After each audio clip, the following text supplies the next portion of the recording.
So today I have a very interesting review to share.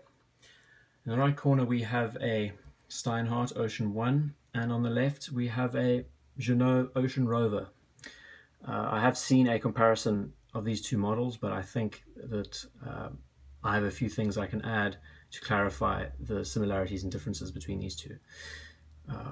They're probably the most controversial watches, or some of the most controversial watches in the industry at the moment, or in the news, because they are homaging a model that I think you might have heard of before. It's the Rolex Submariner. The differences, though, is I think that these two companies have taken these models in different ways. The Steinhart, I feel like the company has taken an approach more along the lines of a 1680 Submariner, whereas the Ginault has taken a more literal approach by homaging the 16610 with the Mill Sub. So a side-to-side comparison. I'll begin by comparing the Steinhart, giving you a run through of the specs, and we'll get onto the Ginault, because I'm sure this is what you're here for and you've seen enough reviews to understand whether or not you want to buy this, but I think a Steinhart next to it will give it a bit more perspective. So to the trained eye, you can tell that this is not a run-of-the-mill Steinhart. The bracelet is aftermarket because I couldn't stand the way that the standard bracelet came. So this is not exactly a fair review. I'm not comparing bracelets so much as I'm comparing the watch itself and performance and all the rest. So this is a 22mm bracelet, hollow end links, and it runs down to a 16mm with a 16mm clasp, an aftermarket oyster clasp with a dive extension. It's really very fun. It has a very chinkly feel, so that it has a, I do like that whole aesthetic of an old school style diver. So this watch, it keeps perfect time. That's the most important thing. Watches are great fashion accessories, but they need to keep good time, and I can tell you that this ETA 2824 keeps a very good time. As far as I know, this is a 2014 model. I bought it secondhand from a gentleman who left it in his drawer for many years and never wore it. So the two gripes that I really have are face value of the watch.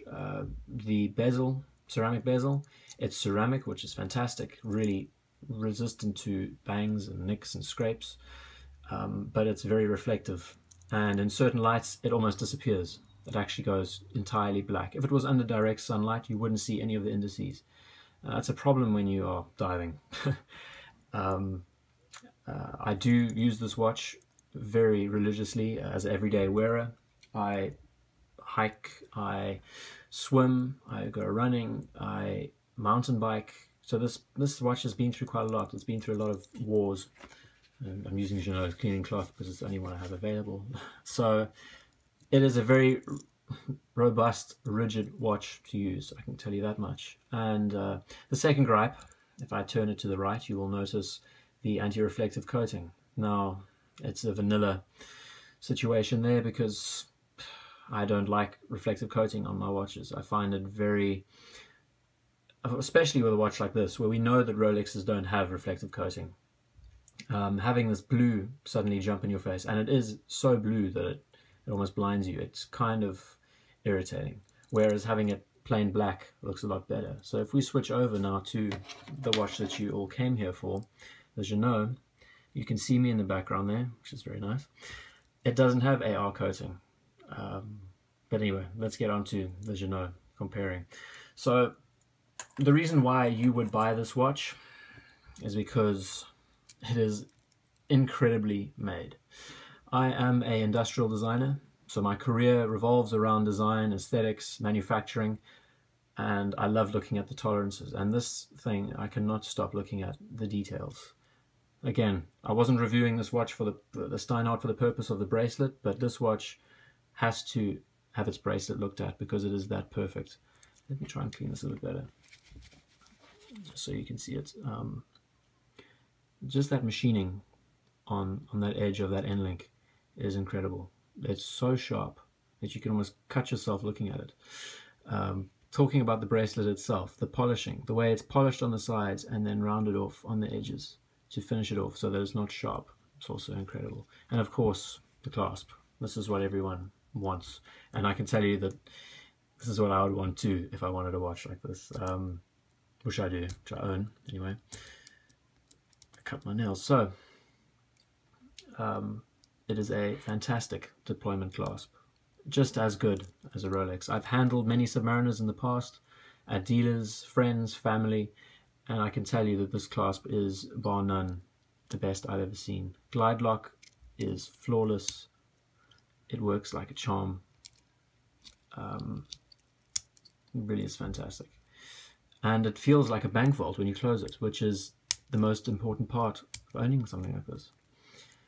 So talking about the aesthetics, I find them fascinating. It's something very new that I haven't seen before. Talking about the idea of having a patina on a watch like this is really very interesting. If we compare it to the Steinhart and the Squale and all those models, they don't have patina to them because they're taking a more literal approach, where Ginault has been able to mix and mash a few things together and it's worked. Again, talking about the indices, you can see how much bigger the Steinhart looks. It is a 42mm as opposed to a 40, but I think what divides the two is that the indices being smaller and the text being smaller on the Steinhart, it looks a lot bigger. Now, I'll be wearing this just now, so you'll be seeing the size difference. Whereas the Ginault has bigger indices, reasonable size text. It's very well balanced proportionally. So let's get more into the details about. Let's talk about the glass. The sapphire is really great. Domed sapphire, I think, is a must, especially with a model that you're trying to mimic like this.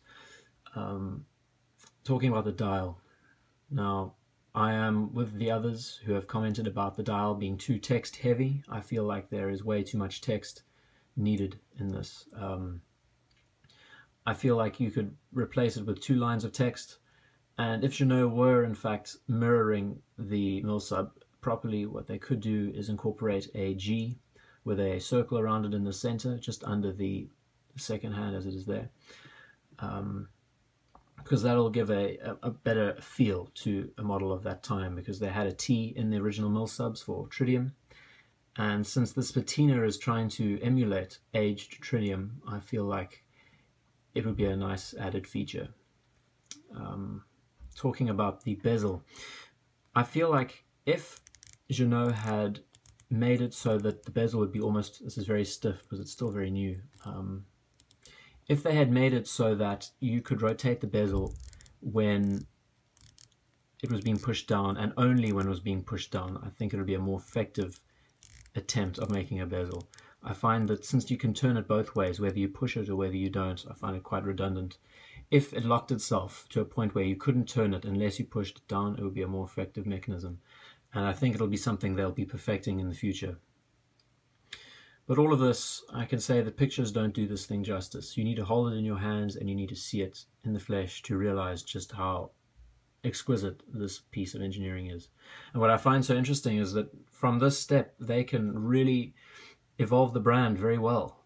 Whether they are planning on making their own version of a dive watch, or there's a huge room of opportunity for a company like this where they've been able to exhibit such attention to detail. I mean, put it this way, the Steinhart's great. You can't get me wrong. And they've gotten to a stage now where they are mass producing these watches, and you can tell. If we just look at the bezels, for example, the way they've been cut, there's no comparison that this watch is the winner in that respect. So because Steinhart is now manufacturing in bulk, they have to cut their prices in places. Looking at the crowns, for example, the Steinhart has a laser engraved crown, whereas the Ginault has actually, it feels like it was cast, that little flower on the crown. So all of these little features really add to the quality of a watch of this kind. And I find that if Ginault keeps on this path and they start introducing new models that they enjoy, I'll surely invest in what they're doing. Again, from a design perspective, the nice thing about being a company making your own thing in a way, or mirroring what's been done but adding your own spin, is that you can change it up. I feel like the red second hand is a very welcome feature, but what they could also experiment with is keeping the seconds hand silver and changing Ocean Rover to red, the text, or possibly making the triangle of the bezel red, just to see what that looks like. You can do that digitally on a screen and see what that looks like. I think it's high time to wear these two watches to show you what they look like on the wrist. Interestingly, I was a bit disheartened by owning or receiving the watch having no engravings on the outside. This is one of the originals from what I remember seeing.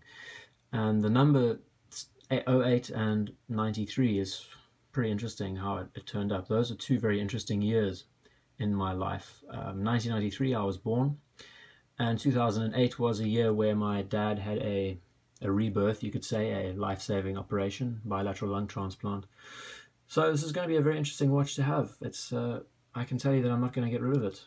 It's a very fascinating piece. Anyway, let's get to wearing these two. So the Steinhart.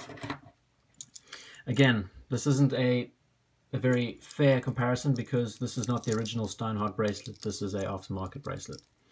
So just showing you how the watch itself wears. I really love the hollow end links. It changes the watch aesthetic completely. To any Steinhart owner out there, I recommend this as a modification that you make. So you can tell that the end links, this is a 7 1/4 inch that I have. You can see that not the end links, the lug length, it's about 5 centimeters or 50 millimeters. It goes to the very end. They really do sit at the very end. And if I had to rotate around my stand, it wears very flat to the wrist, which is something that I really appreciate. I don't like thick wearing watches. So the Steinhart works in so many ways. I cannot repute what Steinhart has managed to do. But again, if you're interested in replacing your bracelet, find a 22mm hollow end link tapering down to a 16mm and get a replacement oyster clasp if you're really that desperate. But it's a really welcome feature. Now, getting into this controversial beauty, same way. By the way, a hat tip when you're opening these things, do not try to open it with your nails because you'll be sitting like this all day. You open it from the side. And that's the same with the model that I just showed you on the Steinhart, that original oyster clasp. So opening it up and putting it on, this wears a lot better. It fits the wrist a lot better. The solid end links, from this view it might be difficult to see, but they do not come close to testing the limits of my wrist. They sit very well, and it sits very comfortably. Very flat in profile. I don't wear my watches fairly tight. I like them quite loose because I do a lot of work with my hands and my arms, so my wrists do swell quite often. So I took 2.5 links out, by the way, if anyone's going to be resizing their watches to that size. Again, it wears very flat. The domed crystal is a very welcomed option. Really changes the aesthetic. And it's just a fantastic everyday wearer for anyone who's interested. For a weekend watch, I think it's perfect because who the hell wants to look at the date during the weekend? It's supposed to be your time off.